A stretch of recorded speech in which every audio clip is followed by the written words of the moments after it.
very much, Remove, for giving us this opportunity to discuss quite an interesting topic with everyone here today. So in terms of structure, we will start the conversation with a bit of a deep dive around the climate law revision and what it means for carbon removal, including, of course, the topic of separate targets. And is going to be a conversation between me and our climate law lead, Anna. And then we're going to have another part, which is more about why targets and other kind of policy tools are important from an investor perspective. And that's going to be a chat between my colleague Alexis here, and then the co-founder and partner of Counteract, Matt Isaacs. After each section, there will be an opportunity for us to engage in a Q&A. But I think we're going to just go ahead and start with the climate law. And I've been in Brussels for almost 10 years, and I have to say that this file has been quite a dramatic one. And you could even imagine it as some sort of political thriller, because there's so many last-minute twists and backdoor negotiations, and sometimes even a bit of political backstabbing. It's been quite a ride. But yeah, 2 years ago when Anna joined us, Anna, this was the very first file that you started working on, and now you're leading, of course, our positioning and advocacy on this. And today, as we speak, actually the Environment Council, so the ministers of environment of all the EU member states, are meeting, and they're hopefully agreeing on their position on this file. So we thought it's really the perfect moment to go back on memory lane and try to unpack this story, and especially what it means for carbon removal. But before we go into all the drama around it, Anna, let's maybe set the scene. So my question to you first would be, why does the climate law matter so much for carbon removal overall? And what's the bigger picture here? And maybe what it could have meant for the future of CDR in Europe?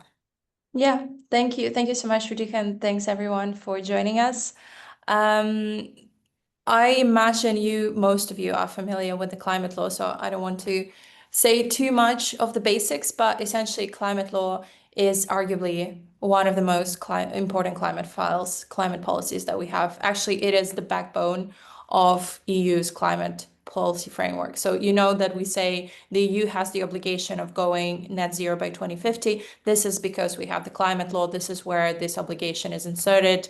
It's binding, and if we don't meet it, there will be some sort of repercussion. So it really is very, very important, and it says net zero, and as long as it says net zero, that's already a recognized role for carbon removals, because you cannot, this is the net part, right? The net zero. And then it also says that we should strive to go net negative after 2050. So that's an even higher role for removals, because, you know, so far removals are the only solution generating negative emissions. Until now, the climate law only has specific obligations until 2030. So far the framework, maybe you've heard of Fit for 55. This is what was developed to deliver minus 55% net emission reductions by 2030. And within that framework, we already have a role for removals, for land-based removals, natural solutions. There was a target of how much these removals can contribute to the 55, but there wasn't really a role for permanent removals, because the current climate law, it was negotiated around 2020, 2021, and it was at the time where I think it was difficult to talk about a substantial contribution from permanent removals. So for now, it's only the natural solutions that are covered. But now we have an update and a revision of the climate law, and the EU was obliged to set an intermediate target for 2040. So that would be the bridge between, you know, the 2030 ambition and going net zero. And it's always good to have this bridge, because, you know, it allows us to kind of scale gradually. So this one is really important for permanent removal specifically, because we know we're going to need them by 2050 for net zero, but how much and how to get there from the place where we are right now, which is, you know, it's a very noble sector and it needs a lot of support. So the role of the 2040 target is a crucial one, because it is what is going to allow permanent removals to scale. So, and then also the climate law, as I said, it kind of sets the mandate for what's to come. So once permanent removals are recognized there, then we go and we talk about, you know, what policies need to be in place. Thanks. And with that in mind, let me go back a little bit to one of the earlier milestones. So was, I think, last year, the communication 2040 targets, right? So early 2024. It's been a while since then. What did this communication say about removals? And was it the moment that we thought it's going to be? So finally, permanent CDR finds its Yeah. place at the table. Yeah, just Yeah. thoughts on that. Yeah, great question. So just to specify, the EU has different, shapes for its legislation. There is binding legislation, like the climate law, it's legally binding on us. But then the Commission also has this communication format, and it's not binding. So you can think of it as a roadmap or a strategy. It's where the Commission sets out the vision, like this is what needs to be achieved, this is what we need to look at, but by no means are we then obliged, so you can't really sue the Commission for not doing it. But still, it's really important because it usually precedes a law. And so in February 2024, the Commission published a communication with a recommendation for the EU to adopt a net 90% emission reduction target for 2040. That's a very ambitious one. It's not the highest ambition, that was 95, but still, it's a really ambitious. If you think within 10 years we'd have to go from 55 to 90, that's a huge leap.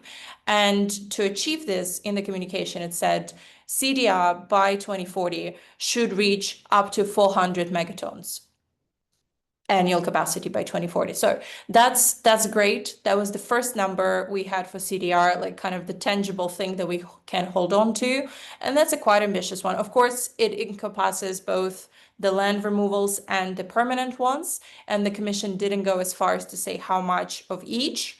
There was this report, like a technical assessment that they've done, an impact assessment, and there it said at the very best, we could be talking about 75 megatons of permanent removals, maybe in a less ambitious scenario, somewhere around 50 megatons. So this wasn't in the communication, but there was this thinking behind it. And so, yeah, I think at that point, we thought that's great. That's a great start.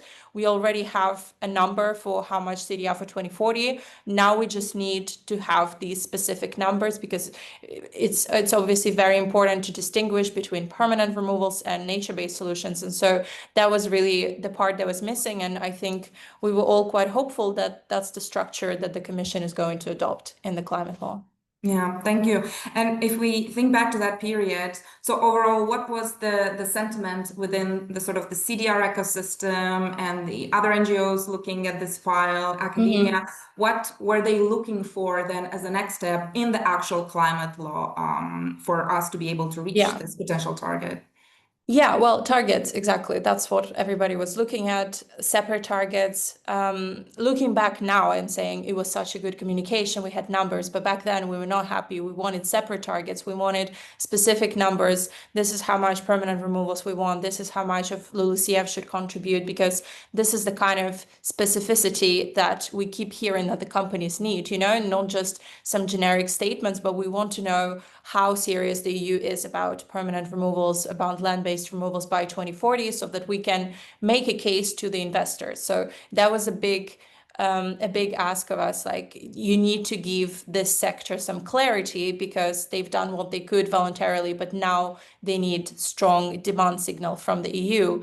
And then there was also a question of integrity, because there's such a huge difference between the storage permanence when we talk about something like DAC, or when we talk about something like reforestation. So it's very dangerous if we lump it all together. So I think from the NGOs, from the academics, that was a big ask. We need to separate these two and set separate targets, and that would allow us to set targeted policies for these. And very importantly, there is this European Scientific Advisory Board on Climate Change. So this is a group of academics that was created in the previous climate law, actually, to advise the Commission on climate policy. And they were the ones that recommended that the target should be somewhere between 90 and 95% for 2040. And in 2024, they issued this huge report that you probably are aware of, but definitely recommend that you check it out. It's a very long report on the state of CDR and kind of the future of CDR policy, and their number one recommendation, let's set separate targets. So I think in the grand scheme of things, that was like the one ask that we were adamant to get. Yeah, absolutely. And as you said, it was the one ask where everyone was basically behind it, Yeah. from the NGOs to the industry to the academia to everyone. And then, yeah, with that in mind, I just remember very clearly March earlier this year and how we sort of heard, okay, climate law finally will be published next week. I think we were preparing our press release and everything. It was quite the thing. And then the day before, the announcement was made that actually the Commission will not be publishing the climate law. Was a bit of the shock at the moment. Can you tell us about, yeah, what happened there and what we've learned since about what was happening in the background and why there was a delay in the climate law? Yeah, sure. I think, first of all, just to very quickly explain the process, how it goes. So the Commission, the executive body of the European Union, is tasked with publishing a proposal. This is what they think the law should look like. But then once the proposal is published, we go into negotiations, very similar to how every government works. And there we have two bodies that work on amendments, on improving the legislation, and that's the Council. So this is where the member states' position is reflected, and the European Parliament, who reflect the position of, technically, of EU citizens. So these two bodies, they work on their own amendments, they agree on them, and then everybody comes together in a trilogue, and then we have the final text. So for NGOs like us, like Carbon Gap, crucial part of successful advocacy is intelligence and timing, because you want to know what's happening, when is it happening, so that you can make the right suggestions to the right people, maximize your success. And the problem with the climate law from the very beginning was that it was incredibly obscured. As I said, once the Commission publishes proposal, that's when the action starts. When we can start reaching out to the different governments, to the members of the European Parliament, have a discussion, make suggestions. And if there is no proposal, there's technically no text. So we are discussing concepts, essentially separate targets, but there's no proposal. So that made our job really difficult. And the Commission had a reason, like back in March, when they didn't publish a proposal, they had a reason for it. They felt like 90% target is not going to be very popular. Already 55 by 2030 was seen as very high ambition, and a lot of member states were not feeling going further. Let's focus on implementation, but that's definitely not the approach that we supported. But essentially, the fear was that if they just publish this very ambitious proposal, there's going to be a lot of backlash, and then 90% is going to disappear and become 80%. And so the path that they chose is to try and do some backdoor kind of negotiations behind the scenes. And so the commissioner for climate, we saw him, he took a trip to Paris, took a trip to Berlin, to Warsaw. And so he was talking with the governments and trying to understand what it would take for them to support the 90%. But we know this now, but of course, back then, for a few months, we were just in the dark. What was going on? The proposal was supposed to be published. Now it's not.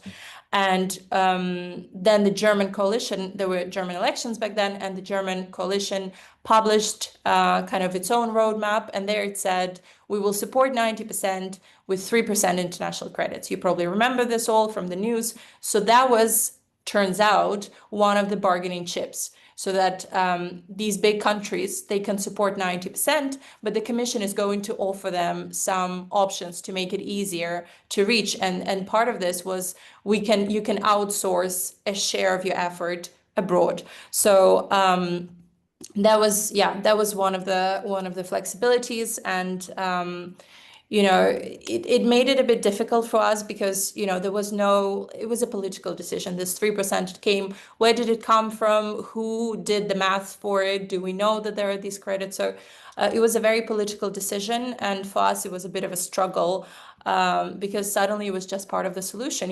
We as NGO, we did our homework. We've been working on this proposal for a year and a half, and then suddenly there's a new element on the table.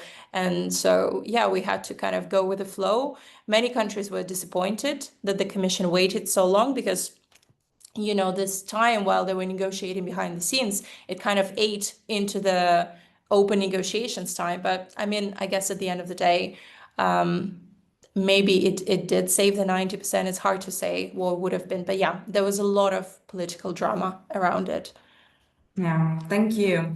But of course, I mean, we were taken aback by the developments, and there's a lot of it that was out of our control, but we still didn't stop there. We kept meeting with people, especially in the member states, but even beyond that. And I think, like, historically, one of the things that came up a lot in the conversations was, okay, you want separate targets. What should the levels be? What are we talking about? What should the number be? And, you know, we had the impact assessment, as you said, of the commission with some numbers there, but it kind of sounded like overall, there wasn't consensus that those should be the numbers for multiple reasons. And then as Carbon Gap, we said, okay, we'd like to look into that ourselves. Can you tell us a little bit more about, you know, that piece of work that we started earlier this year or even late last year, actually, and what it came out of it? Yeah, so as you said, we did a lot of meetings, and the question we kept getting as Carbon Gap, okay, you want separate targets for removals, what, how much of removals? And, you know, we could only refer to the 75 megatons that the Commission mentioned, but actually the Commission itself wasn't really referencing the 75 megaton at all, because everybody was so laser focused on the 90% target, they felt like separate targets were kind of secondary to the debate. So, I mean, again, it was a political decision, and in the end, I think it did quite a lot of harm to the discourse on separate targets, but it indeed was very important to secure an ambitious net target. So at some point, we just realized that, yeah, there's no alternative. Nobody was really doing any work on this, nobody making alternative suggestions. So we partnered with VTT, the Technical Research Center in Finland. They've done already some work on CDR in the past, and we used that model to try out different scenarios and try and understand how much permanent and land-based CDR will be required to meet this 90% target. And maybe somebody could share the briefing in the comments afterwards in the email, but essentially, depending on how successful emission reductions are, we landed somewhere between 100 to 280 megatons for permanent CDR and up to 350 for LULUCF. So not saying these are the targets, but these are some of the numbers that we considered. But by the time this was done, the conversation was already quite mature and advanced. And so it was difficult to inject these numbers because we were already kind of towards the end of the conversation. But certainly this will come in handy when we talk about separate targets in the next years. Thank you. And I think one important sort of difference between the impact assessment that the Commission has done and what we've done is that we looked at more of a portfolio approach when it comes to permanent removals. So I believe the Commission, if I'm not mistaken, looked only at mainly DAX and bio-CCS, whereas we looked also at what could be, you know, potentially the contribution of biochar within that, what could be enhanced rock weathering. So we tried to take a broader approach, and that also explains the difference in the number, of course. Yeah, and then closer to today, but not that close yet. So 2nd of July, again, remember that day very well. Finally, the day has come, the Commission published the proposal. So after all this suspense and all the, you know, backroom conversation and so on, we had something very concrete to react to. So what did we see in the text that we have right now? We're still looking at it. Maybe what was positive about it, what was encouraging for permanent CDR, and what sort of left us wanting a little bit more. Yeah, it wasn't a bad proposal at all, given everything, given the political pushback we see in so many countries on the climate agenda. I think the Commission did as great of a job as they could. The 90% net target was there for 2040, so that's fantastic. And then there was also a very long list of flexibilities, and is essentially like a list of mechanisms that the Commission was offering to member states to make it easier for them to reach this 90% target. One was integration of permanent CDR into the ETS. So this is something we knew the Commission was looking into, and that was presumed to help companies under the scope of the ETS towards 2039, when we have we run out of allowances. Then there was the question of international credit. So potentially, can we outsource a share of our decarbonization and removal efforts abroad? It's still potential, somewhere, 3%, the Commission said. Right now, the conversation is changing a little bit.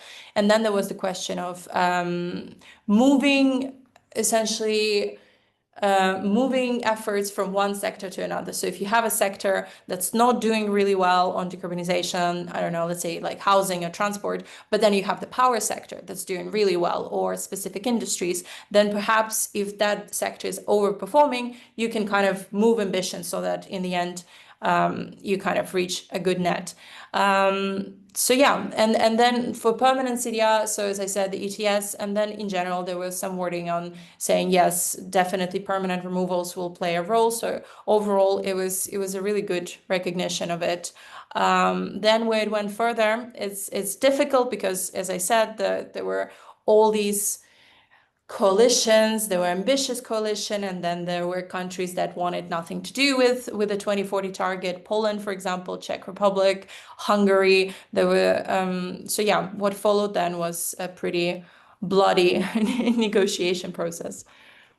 Yeah, thank you. And that indeed leads us to today. So, as we said, we have the Environmental Council. It's supposed to agree on the general approach. If you had to take the temperature in the room right now in the council, what would you say that, like, what are they going towards right now? And as well as what is the role of the parliament in all this? Have there been a lot of conversations there? And what are we expecting for trilogues, essentially? Because once we wrap up with the parliament and with the council, we should go into this negotiation between the three institutions, as you were saying earlier. Yeah, so this is definitely a member state driven process. So far, we've only been watching mostly what the countries are saying, and we had some very prominent players. France is very involved. They are pro international credits. They want some flexibilities. Poland is there asking for more flexibility. We have like more ambitious players like Spain, Denmark that are trying to kind of preserve the 90%. So right now, as I think they're discussing it right now, literally, there was a conversation this morning, and then there should be a press. So there should be some final agreement towards the end of the day. My guess would be 90% survives with a long, long list of flexibilities. So permanent removals, I think, are in a decent place in this. Of course, we won't have separate targets. That's pretty clear. It doesn't mean we'll never have separate targets, just not in the climate law, which is disappointing because we keep stressing, companies need certainty, and it's 1 year, 2 years for the Commission maybe is nothing. For a CDR startup, perhaps it's a game changer. And so we are constantly urging to proceed speedily on this. And then I think the big loser of this is the Lansing, the LULUCF sector. Most member states are not on track to meet their LULUCF obligations by 2030, and so it's only natural that they're not hungry for even more obligations for 2040. So last minute, there was this review clause added saying that essentially if the land sink doesn't deliver what it's supposed to, then maybe the EU should be able to revise its 2040 target. So if the land sink keeps declining, that perhaps it's not going to be 90, but it's going to be, I don't know, 80, 87, which is a terrible idea. It's a really sneaky political clause that they put in there. And I understand that it provides kind of a backdoor option, some flexibility, because the other option would be if one sector fails, then we tap and we go more ambitious on other sectors. But from the land sink perspective, I think it's a terrible idea that we're kind of already accepting its failure. And not only that, but we're making the success of the entire climate negotiations kind of hinging on this. And we constantly say at Carbon Gap, of course, that LULUCF, of course, there's climate change, and that cannot be denied. The climate change is putting terrible pressure on the land sinks, but there are a lot of other a lot of other factors like unsustainable wood harvesting and things like this. And these are the things that we can control and we should control them. So I think giving up on the LULUCF is a bad idea, and hopefully it's not going to happen. So yeah, that's the council. We're going to know tomorrow morning at the latest. And then the parliament has so far been kind of in the back, patiently waiting for the council to make their decision so they can copy paste. It's for political reasons. So the biggest party in the parliament is this kind of center-right political group that is also holds majorities in most governments in the EU. So they want to avoid a situation where the same group says different things on the same law in different institutions. So the parliament is likely going to maybe set some minor red lines, but I think what we're going to get out of the Environment Council today will largely be what the climate law is going to look like. Thank you. And maybe, yeah, maybe last question or a question before last. So we'll have the trilogues, they will start soon, probably quite difficult to predict what will happen, but maybe just if you have a sense, I think you already mentioned, so probably the council position is that we're going to have something close to that. If you expect any big changes, let us know. Also, sometimes it's unpredictable.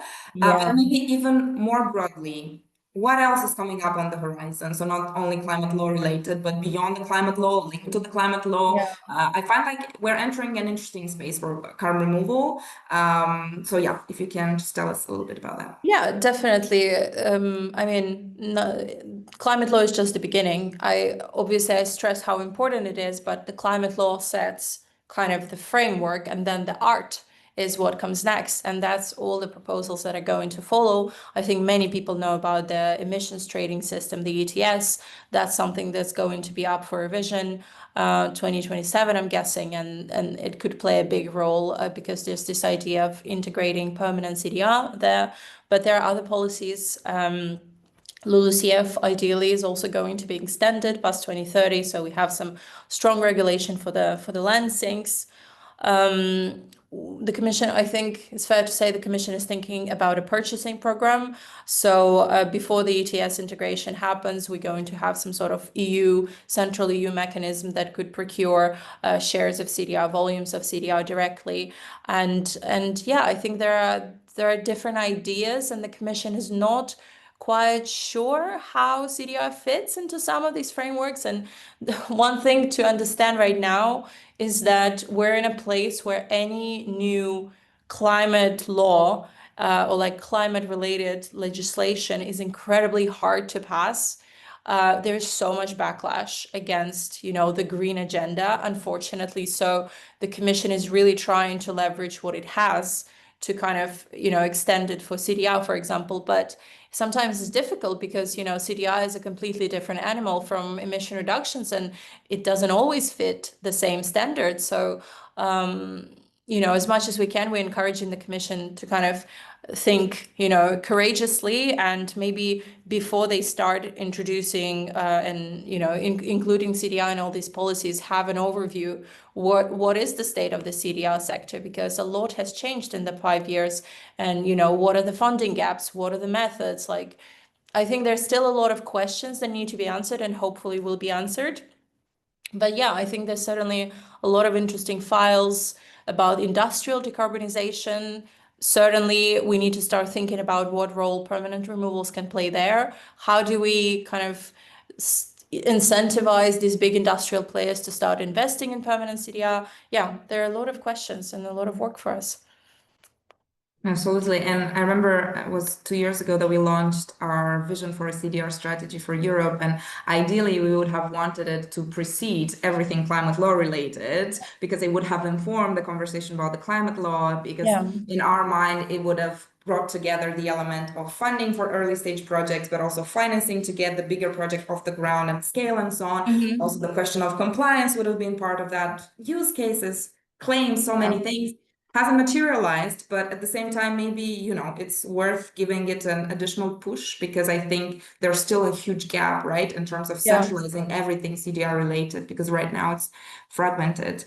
I think it's certainly fair to say that the discussion on CDR in general within the climate law has suffered a lot due to the lack of awareness about CDR, you know? So yeah, the more information awareness spreading is going on and the more kind of a holistic overview is available, the better it is for good policy making. Yeah, thank you so much. I think maybe we stop here for now, because personally it was quite the trip that we took. So thank you so much for that. I think we'll stop and we'll give the floor to any participant that has any question. Happy to hear that. Also, thank you again, as was said earlier, for sending a few questions in advance. We found them very useful. We tried to answer some of them in the way we've conducted this.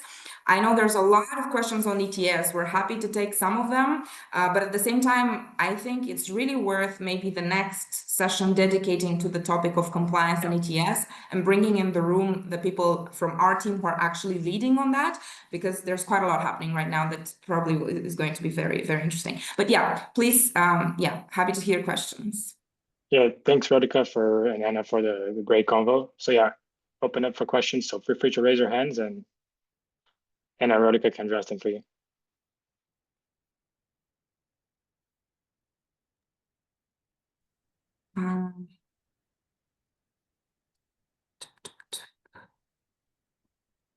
Maybe we can start with some of the ones that already came in through the form. Sure. Yes, we have some questions. So the first one is, do you see a role for non-domestic, meaning international CDR, in achieving European policy targets and/or ETS? Why and why not? Yeah, that's a great question. I think very topical one. So it's already part of the discussion, right? Because most likely 100% we're going to have a mention of international credits in the climate law as part of achieving our 2040 objectives. So yeah, we're merging European efforts with a share, hopefully a minor share of international efforts. And I suppose in the best case scenario, it was going to be some sort of high quality, permanent, durable CDR. So in this sense, I think there is it's like a positive opportunity for the EU to also work together with other countries that are delivering CDR and you know, inject some capital in there. Ideally, of course, the grand share of our efforts happens domestically, because we're also talking about very expensive credits, very expensive projects abroad. You know, CDI is not cheap and certainly not a flexibility in terms of costs. And we would want most of this money going into European projects. But I think now it's going to be in the law. So yeah, there's definitely room for cooperation with other countries. And there's a conversation around timings, right? When potentially this exactly. Yeah, could you tell us a little bit about that as well? Yeah, so I think the original idea was to have international credits from 2036. So this is where Article 6 mechanisms are a bit more mature, and we have these new certified projects, and we can talk about a higher quality of credits. But there's certain pushback. I think there are countries that would like to see credits as early as 2031, maybe even earlier. And Poland, I think, is the lead on this, and they have a very clear vision for international credits. They would like them to go into the ETS. We've done this in the past. It backfired. So I think the Commission is very protective of the ETS and would like to avoid. But then if we have cross-sectoral flexibility, who knows? I think there's a lot to be still to be clarified in terms of how the pillars of the climate framework are going to work. I see Andre raising his hand. Hi, thank you. I run a company working in the mining sector, and we store carbon permanently in mining waste. Mm-hmm. We have a service agreement with Isometric, a registry for carbon removal. We follow one of the protocols that they have developed. But while the carbons that is removed is recognized by Isometric, it is not recognized by the EU ETS, primarily because it's a novel method that falls outside of what has been considered. How do we solve this discrepancy between what is recognized in one sector but not recognized by the EU ETS? That's of concern for our own clients who want well, for obvious reasons. Yeah, thanks for your question. I think that's probably a question that a lot of people in the room have.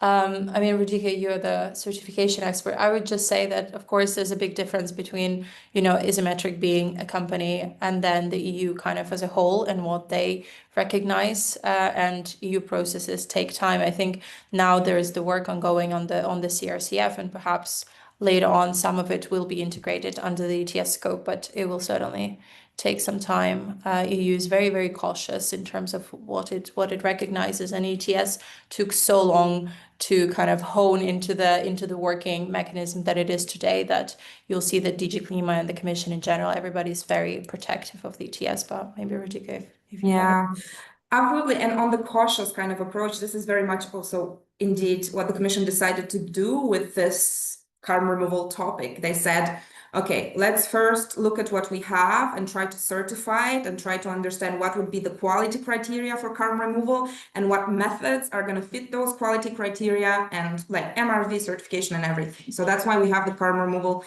certification framework. We've agreed on it, and now we are at the process of implementing it. And that means that we are creating MRV and so on methodologies for each method. So we started, so there's of course a conversation around carbon farming and so on, but there's also the permanent CDR conversation. And the way the CRCF defined permanent CDR is anything that can be stored beyond 200 years from what I remember. It has to be durable, and there's a few other criteria there.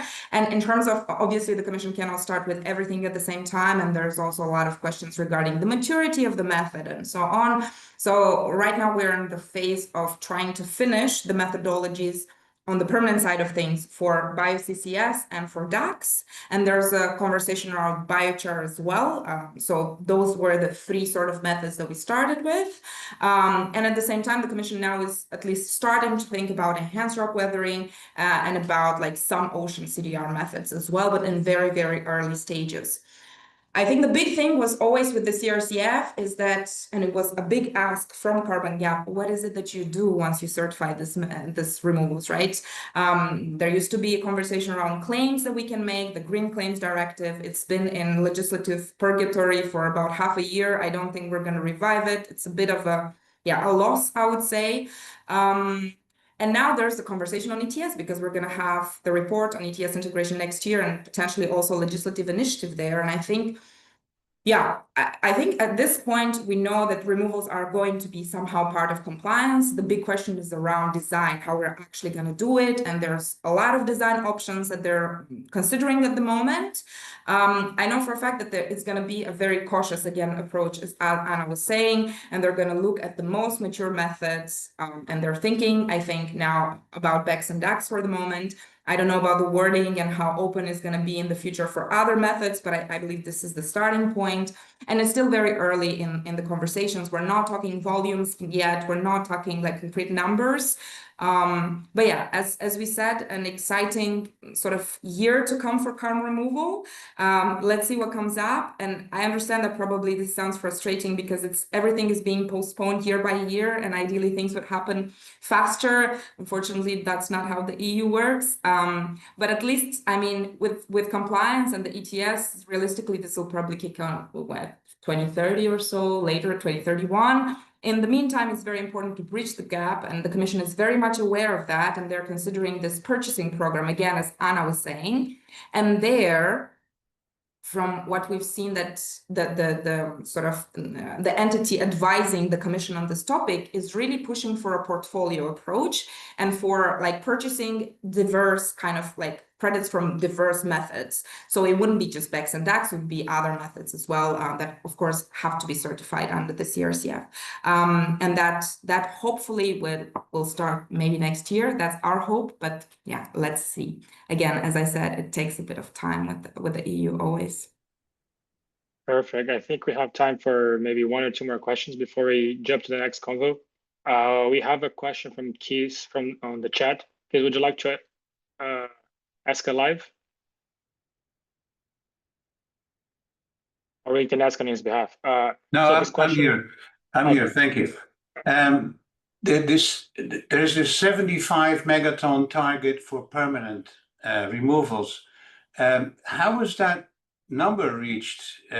Because it seems so low, especially if you go to what we have to do until 2050 and after that. And I think we at Underground Forest alone can do 10% of that. So how was that number reached?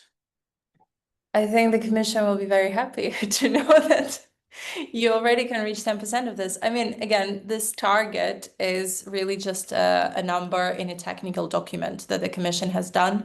And it looked at, I think, mainly two methods, at DAX and BEX. So some of the methods might have were omitted because they only, as Rodica said, they only focus on the most mature one. So the number, I mean, if you ask some of the member states, the number is actually quite unachievable given where we are right now. So it's a matter of perspective, I suppose. Yeah, I think they had two methods in mind, and by no means I think it's gonna stay this way. I think the Commission now is looking broadly at more methods to include in its scope. Doesn't mean that the number is going to go higher. I'm not sure, because a lot of member states feel like 75 already is quite high. And a lot of member states are struggling with decarbonization. And given the cost of CDR, some of them feel like they don't even want to start engaging with it until later on. And so it's a matter of who, where the money is going to come from, which member state is going to step in on this. So I would say the number as it is could be actually quite ambitious if we start with 75, because other countries are talking as 50, maybe lower. Thank you. Perfect. All right, Matt. Oh, sorry, Rodica. I wanted to riff slightly off Andre's point, actually. And honestly, we've been talking about industrial integration. One of the things that I'm interested in is, if you are working in an industrial sector that's already governed by the ETS, I mean, obviously, some of what we've been talking about here is, creating credits and mechanisms for that. But if you're within supply chain, is there any thinking about how CDR can be integrated into the emissions reduction plans within a specific industrial sector? So if Andre's working with a mining company that happens to be governed by the ETS, I don't know whether they are, by the way, but why not just do a deal with the mining company and come up with a methodology that integrates it? Now, obviously, that still needs to be done in a robust way, but at the moment, I'm not really aware of any activity going on to actually try and figure that out. So are you aware of anything? Do you want to take this, Rodica? I mean, we are looking both at what it could mean from an ETS perspective. Of course, we're also looking at things from this new commission initiative. So each 5 years when we have a new commission, they come with a new strategy. It was the Green Deal last time, is the Clean Industrial Deal right now. And it's all about, it's in the name, right? It's about supporting like all these industries to decarbonize. And there's quite a lot of initiatives coming up. One of them is this Industrial Decarbonization Accelerator Act. There's a few different things, Industrial Decarbonization Bank and so on. They're not created necessarily with carbon removal in mind per se, but at the same time, given that we are in the phase where we're trying to influence the discussion and to maybe open certain opportunities for carbon removal, we are trying to have conversations to really create this, because I think it would fit very well within that actually. Again, not at all a given, but potentially something we can look into. On the ETS side of things, as I said, I think truly it warrants a longer conversation, because I would love for my colleagues to be able to explain exactly what the different options are. And I think that would create a fairer picture. So my recommendation is just to pick this as a topic for the next quarterly, because I mean, what we will cover in 1 minute and what they can tell you in 45 is going to be quite different. Different. I also think it's interesting because I feel like it's always the problem is that, specific sectors feel like they're ready, with all these innovative solutions, and they're looking at the EU to give, signal green light with regulation, maybe with some funding. And then the EU is like very cautious and it doesn't want to commit to anything that's at a very early stage. It wants to see some maturity, but how can maturity materialize if there's no support, if there's no funding? So it's kind of a chicken and egg problem that we see a lot. But yeah, we're thinking a lot about kind of the role that permanent removals can play in industrial decarbonization. But I think so far it's early stage thinking. All right, perfect. I see some questions in the chat from Fundil, but we'll address those later. Teresa, if you'd like to. Thanks for this. I was going to ask a question that it sounds like now might be better addressed in a session about the EU ETS and details, but I'll ask it and you can tell me if it's a 30-second answer or if you'd rather save it. So I'm based in the UK and the government put out a proposal recently, which I'm sure you're familiar with, regarding the potential to integrate CDR into the ETS. So I was wondering, whether and how you think that might influence the way the EU is considering things, or if not at all, whether you think EU kind of decisions will end up shaping what happens in the UK. Yeah, I think a lot of it would be better covered in the next session. I think for now, what I can say is that it's an open conversation, right? About the potential connection between the UK ETS, the EU ETS, and what it would mean, especially that from what I understand from a methodology perspective, there's quite a lot of differences. From a definition perspective, there's quite a lot of differences. So it's really not a very smooth combo for now. And we already raised this with the commission saying, okay, so if this will happen further down the line, what does it mean? The answer that we got is like, we're gonna cross this bridge when we get there. It's a step-by-step approach, and so on. So yeah, but it's very important, I think, to raise this question because I believe everyone really needs this kind of policy kind of clarity for the future, and there's not much of it at the moment, unfortunately. Yeah, that's all I can say for now, and really take a note of the fact that the next session will be ETS, including the UK element of it. All right, perfect. I think this is the right segment to switch to the next section. Rodica, and I also have a question in the chat, so if you could address this later would be great. But I think for now, Matt and Alex. Thank you. Thank you very much for having us. Max, thanks for joining us today. How are you doing, first of all? It's been a while since we haven't chatted. I'm very happy to have you here. Alex, you're dropping in and out quite a yeah, lot. you drop a little bit, yeah. Do you want to connect with yours? Yeah, maybe I just do a quick yeah.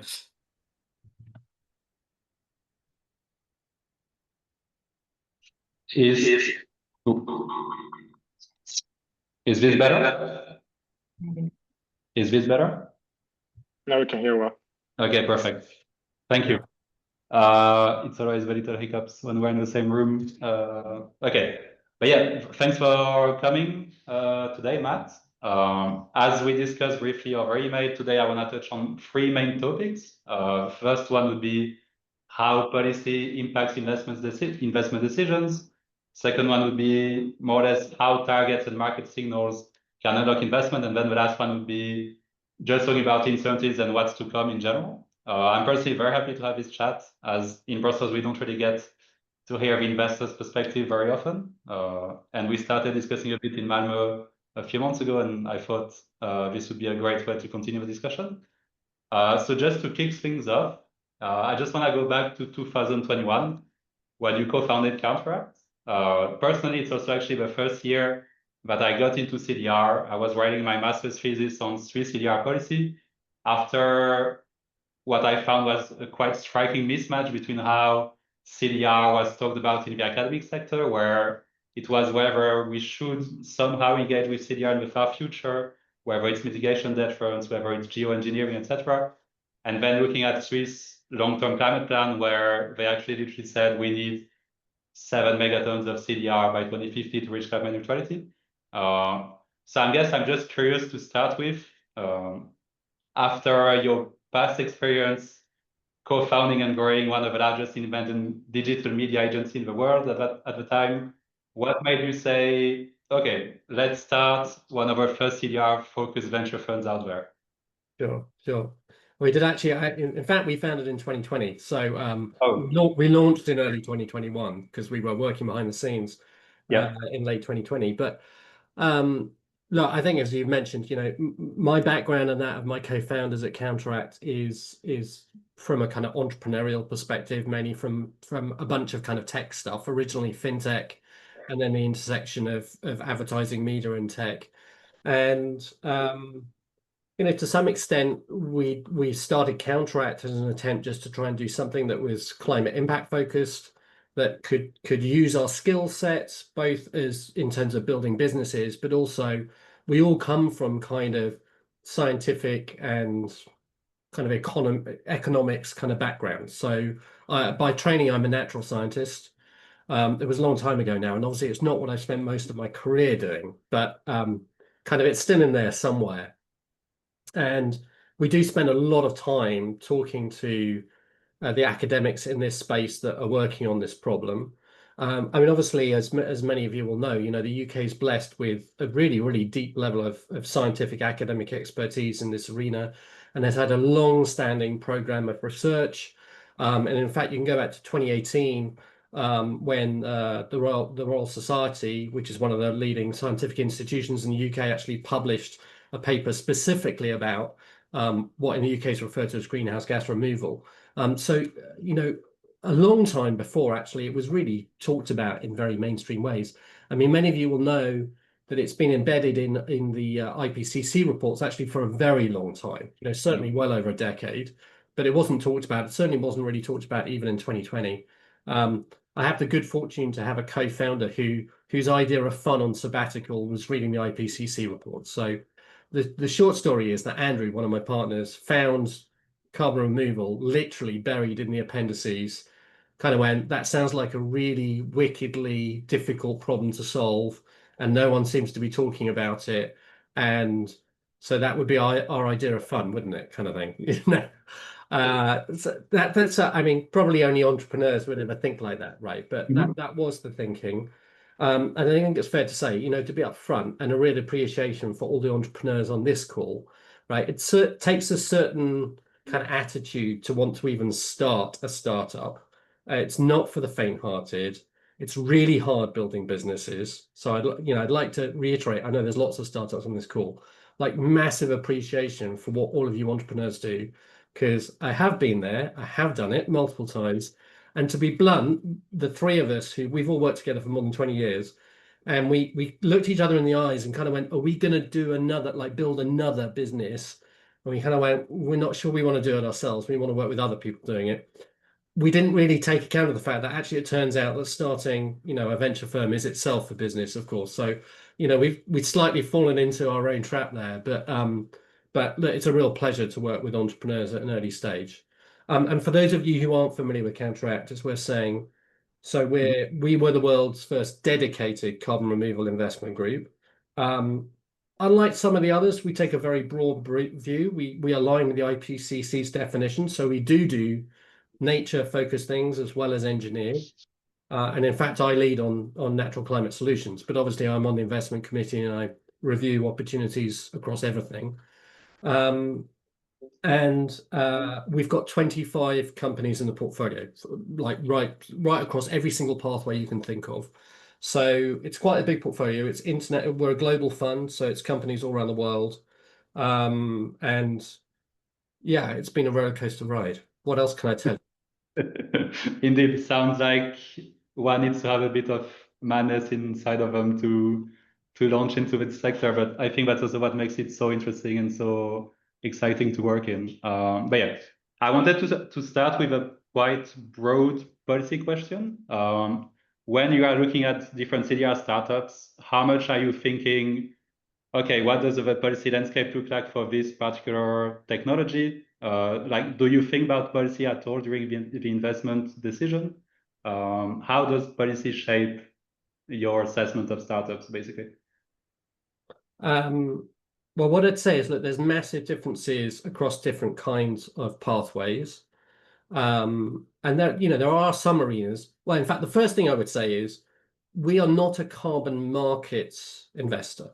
We're a venture investor, which means we invest in innovation, right? So if someone can innovate around carbon removal in a way where they are not dependent on carbon markets, which themselves have their own complexity, challenges, likely to need lots of regulation, we're delighted if someone can find a way of building carbon removal capacity that does not have that dependency.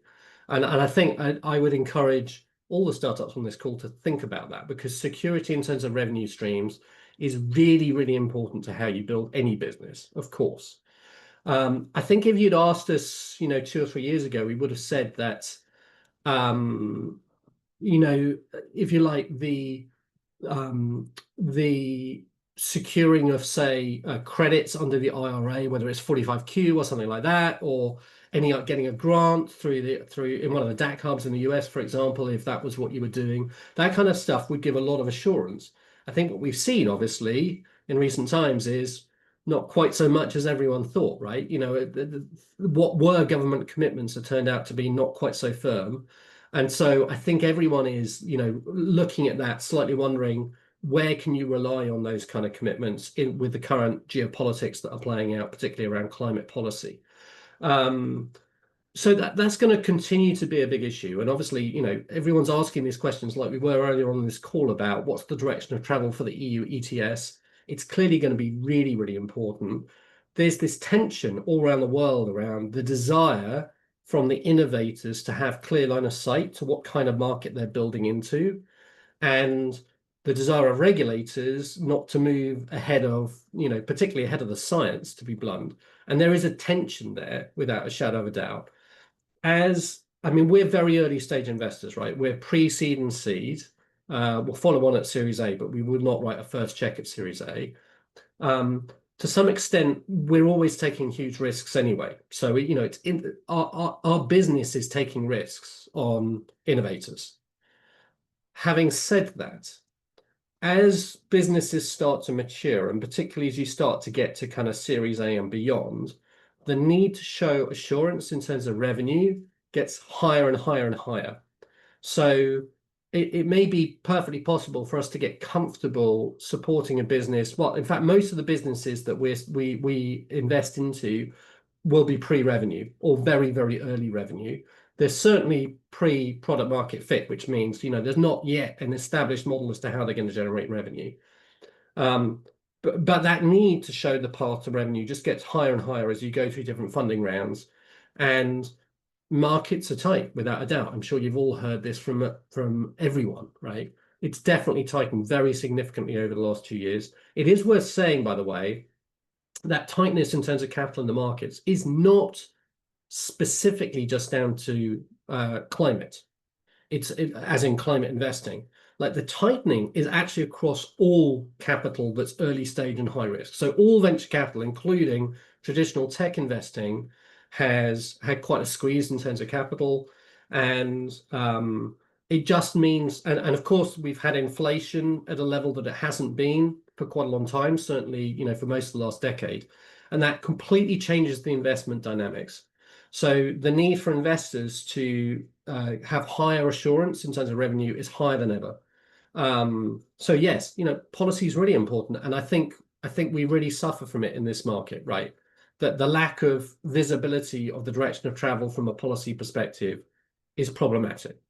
Yeah, and that's actually a perfect segue to my next question, which was about, like, in Brussels, we speak a lot about sending credible policy signals to the market, but sometimes we lack an understanding of what it actually means, and it just becomes kind of a buzzword that everyone throws it around, but nobody actually has a solution. So I'm curious to hear from an investor's perspective, what does a credible policy signal actually mean to you? That's a great question. It's interesting because I've been, as many of you know, there's been literally in the last 2 weeks, there's been this issue of the independent review of the greenhouse gas removals for the UK, which was commissioned by the UK Department for Energy Security and Net Zero. So in the UK, there's been a lot of discussion about this recently. And interestingly, as an interesting microcosm, as a smaller environment from a regulatory perspective than, say, the EU, but there's a lot of corollaries as well as the kind of conversations going on. I got asked exactly the same question by the civil servants in the department literally last week. And my answer to them was 3 things. I said, first of all, you need to have clarity about the protocols that you're going to use to actually measure what actually counts as a credit. Secondly, you need to create a mechanism, ideally a regulated mechanism, that provides assurance in terms of some level of offtake. And thirdly, you need to provide stimulus from a capital perspective to help these projects actually get built. And those are the three components that are required. Now, I'm not going to say there aren't other things as well, but those are the three core things. And they really go hand in hand, because you can't have offtakes if you haven't defined the protocols, and you can't finance things if you don't know what the offtakes are. So probably the single most important, I know we all spend all our time talking about demand signals, but that's probably the single most important, because if you create the demand assurance, for want of a better way of putting it, there are other people that can finance things. But yeah, probably the protocols has to be tied in with the demand as well, right? Otherwise you don't even know what it is you're going to be contracting for. Yeah, I do, by the way, I'm a big fan of, I know we were talking about it earlier on, I'm a big fan of dual targets. I think dual targets would be extremely helpful. I personally do quite a lot of work in land sectors, and I think, you know, it's fundamentally different in terms of how it works, and we should be recognizing that difference and embracing it, rather than trying to shove things together that just aren't equivalent. Yeah. Yeah, that also perfectly shadows my next question, which was, do separate targets matter at all from your perspective as an investor? And what changes when targets are clear from an investment Well, point of view? But that, I guess it provides this certainty from which you get the reason the two targets is really important is, you know, as much as we would all like, there's an interesting thing, there's a tension, right, if you like, with markets, the way the markets work. So markets would like things to be simplified as much as possible into standardized units. And by the way, this doesn't just go for carbon removal, right? You know, if you are a carbon markets buyer, you kind of like all carbon credits, irrespective of what things they are, whether it's cook stoves in Africa, or it's some other kind of renewable play, for example, or whether it's avoided deforestation, the list goes on and on. You would like them all to be basically the same thing. Then you can have as much volume as possible, you can trade them easily, and you don't need to worry about whether there are differences, because it's like, yep, but a credit is a credit is a credit. Real life doesn't work like that, of course. So this tension between the desire for simplification for markets and fungibility with the reality of actually the differences between what these different credits actually represent, and how that relates to the fundamental science of carbon cycles, and they are just not equivalent. There was a brilliant post actually that I was reading literally yesterday from Zeke Housefather that I'm sure some of you will know, you know, very, very esteemed scientist, and also chief scientific advisor to Stripe, including to Frontier, which was comparing the actual specific climate impact of methane credits and methane avoidance versus carbon removal, and showing how they are fundamentally different in terms of their impact on the carbon cycle. Now, I mean, stuff like that is not what anyone in a market mechanism wants to worry about. They just don't, you know, it's like their eyes glaze over before you even get to that. But I would say the other reason why dual targets is really important is because I think we can all recognize there's going to be very different price points for different kinds of credits. And the bottom line is, whatever you do, if you have just an open market, most buyers are going to go to the cheapest price. As simple as that. Now, that doesn't necessarily mean a race to the bottom, because we can still have high quality integrity standards, but we need to recognize the different roles that fundamentally these things play. And that's where I'm saying I feel like things that represent land-based systems play a fundamentally different role from a scientific perspective than long duration geological storage. So I think dual targets is very appropriate. Yeah, no, that's a very insightful response. Thank you. Aware that we are not a bit short on time, so I had tons of questions, but I will select a bit the most important ones.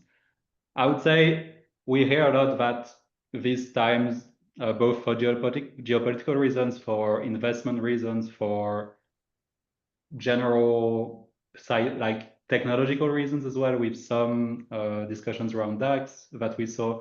What would be, in your perspective, the biggest unknown that you see today in the CDR space, the biggest uncertainty for the market? From an investment perspective? Yeah. Demand. Demand. Yeah, it's as simple as that. Thank you. And then converse, or like, reversely, what would be the thing you are most excited about on the policy front for the next, let's say, 12 to 18 months when you look at it from a global perspective?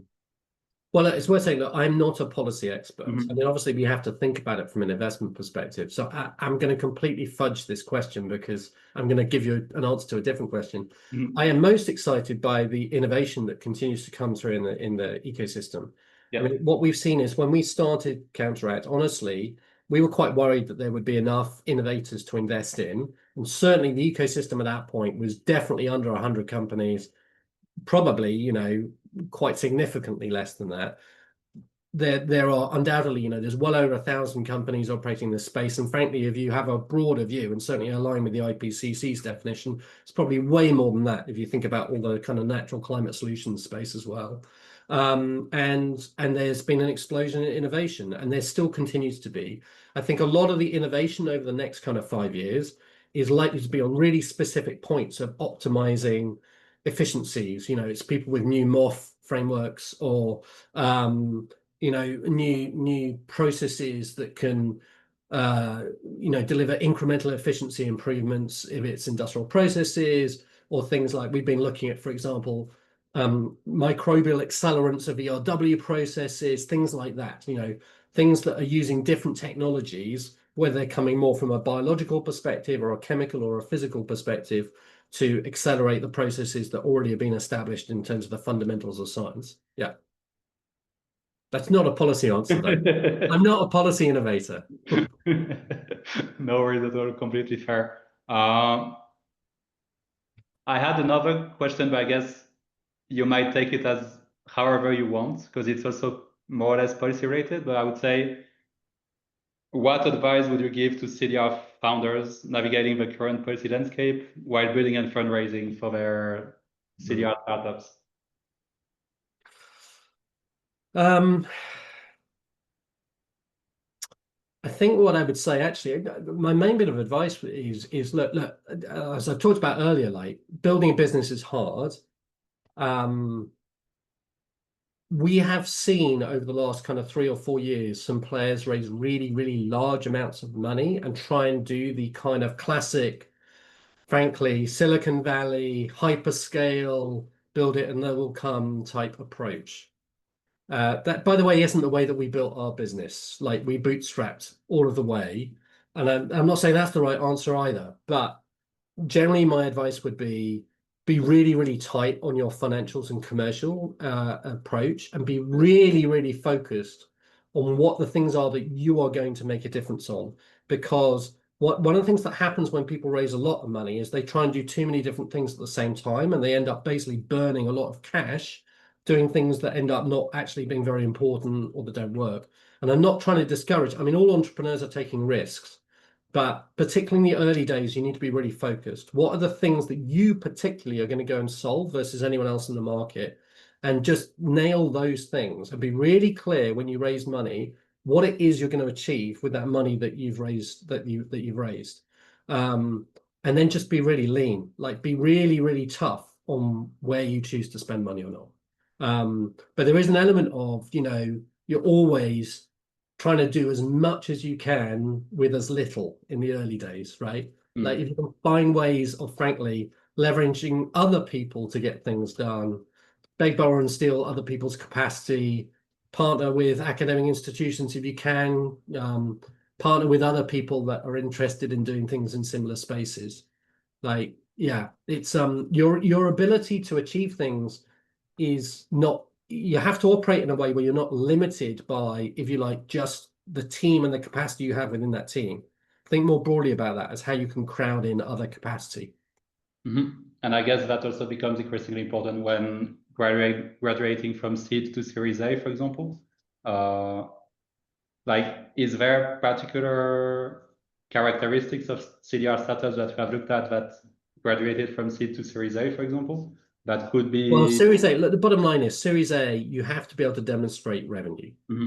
Like, by which that doesn't, it's very different for different arenas, it's worth saying, right? So if you're a DAT company, it means you need an offtake agreement that may be line of sight to future revenue. It doesn't mean that you've booked revenue now, but there needs to be the contract needs to be in place, and people need to be able to, you know, frankly, kick the tires on it and see that if you can deliver the, you know, the tonnage that you're expecting to, you will receive those funds.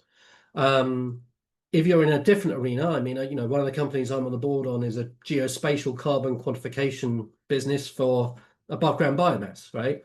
You know, in that instance, the markets for that kind of thing are much better established, and people want to see literally invoices through the door and revenue on the ground.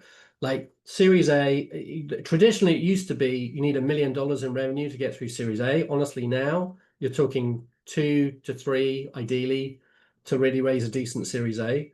And I think, yeah, it's not easy to get there, right?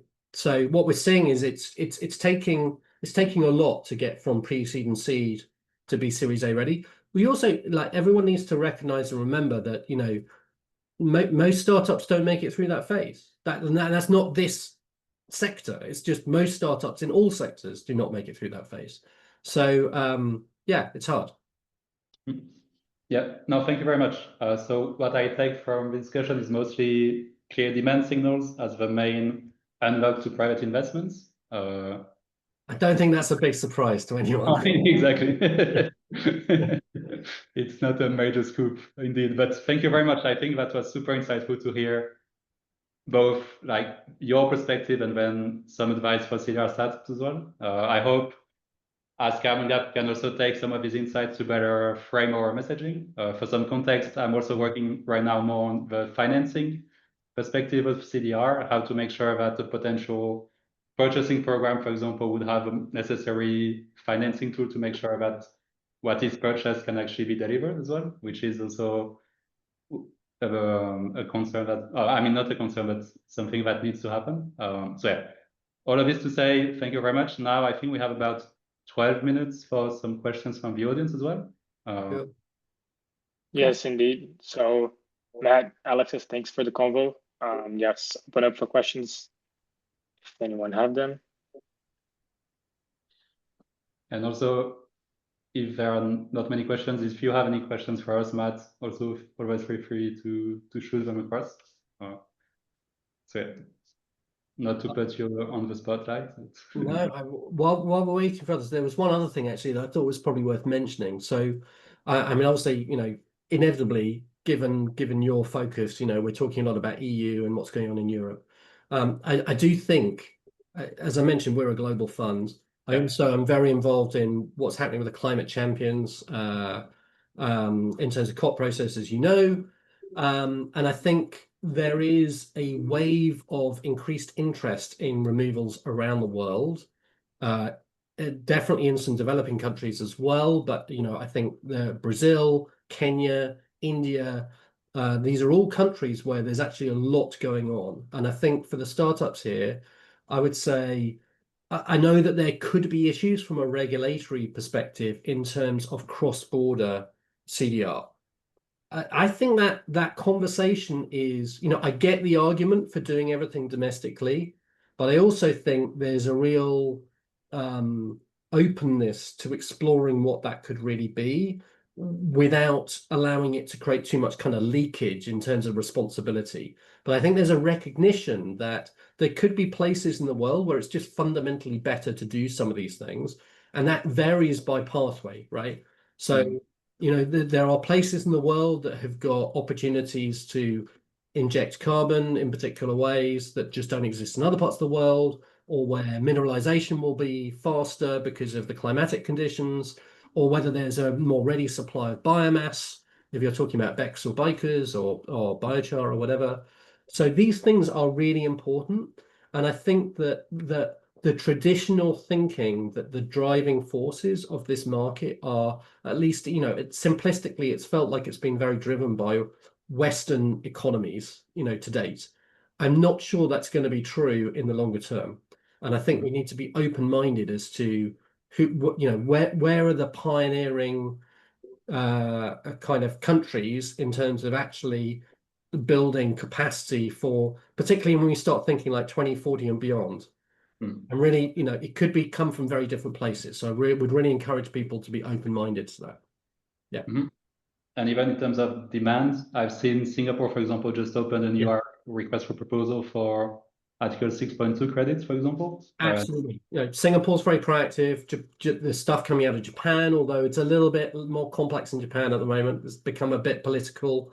But yeah, I mean, I think that's what I mean is, and you think about a country of the size of India, right? Which it's kind of natural capacity in terms of land, biomass, climatic conditions, and everything. Now, of course, they've got tons of challenges as well, but the opportunity for them just to do some stuff domestically, they could just create a domestic market, which if that happens, that could be huge just in its own right. Right. So, and then there's a whole question as to what's happening in Asia that may not be transparent to any of us. In particular, there's lots of stuff that's been happening in China that many of us don't really know about.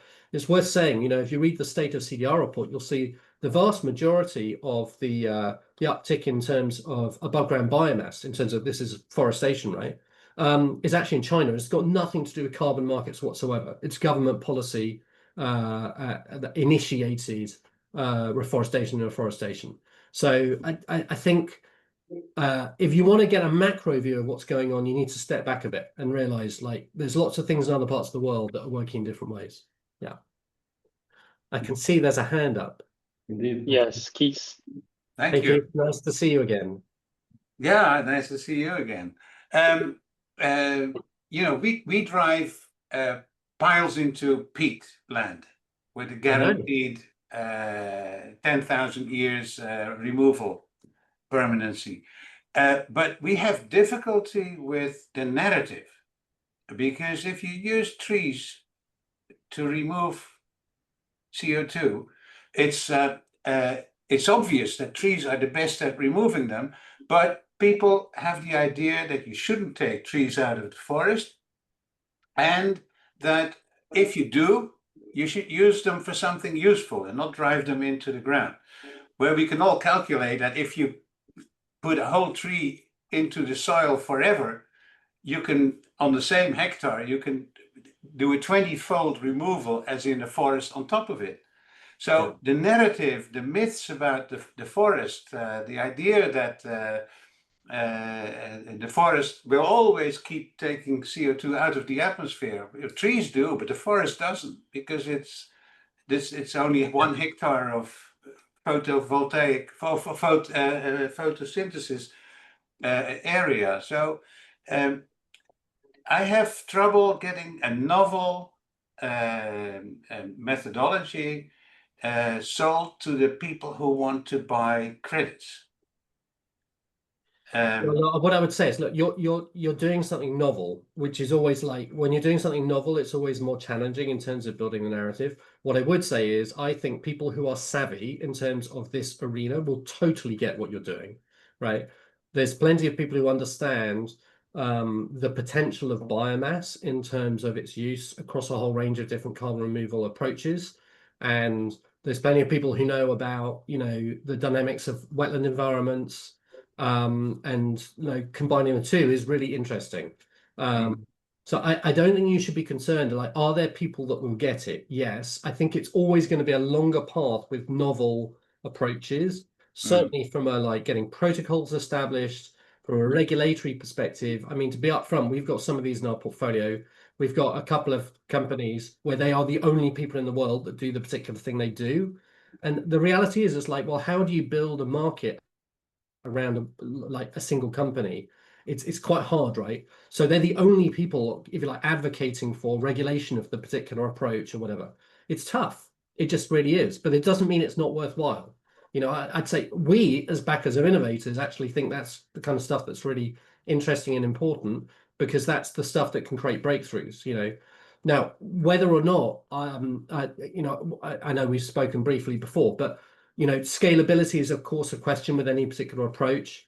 But obviously there's companies around the world that are already exploring biomass burial. So in a way, what you're doing is taking some of those principles and just applying it in a different way, in many respects, with a higher level of, if you like, practical usage in your approach. So I totally get that. I wouldn't be fearful of it. I think you have to lean into it. But it's a longer conversation as to how you overcome the narrative challenge, right? Yeah. Okay. Thank you.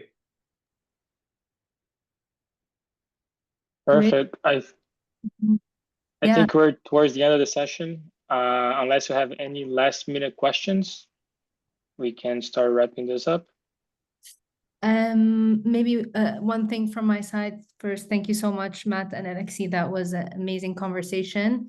And as Remove, we resonate a lot with what you said, Matt. That's why we've been looking at, so we started in Europe as our accelerator program supporting startups, and we've expanded to India, Sub-Saharan Africa, and we're looking at the other geographies now. So completely in line with what you're saying as well from an investor point of view. We see this as well from an accelerator point of view.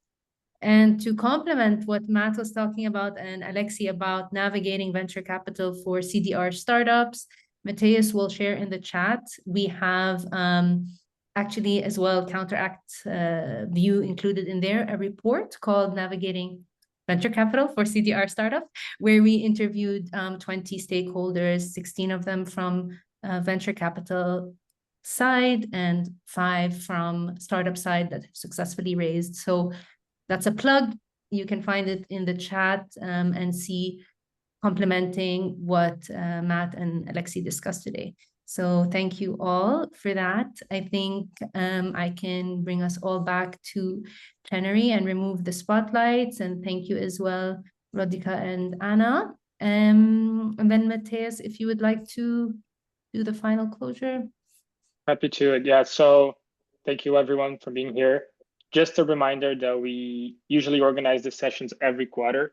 So if you'd like to be up to date to the upcoming one, just follow either Carbon Gap or Remove on LinkedIn. And if you have any further questions to Carbon Gap, Rodica, how can they reach out to you? Yeah, all of my, I guess you'll be sharing your email in the chat. Rodica will leave her email and you can reach us there. Perfect, perfect. All right, I think that's a wrap. Thank you everyone for being here and have a good day.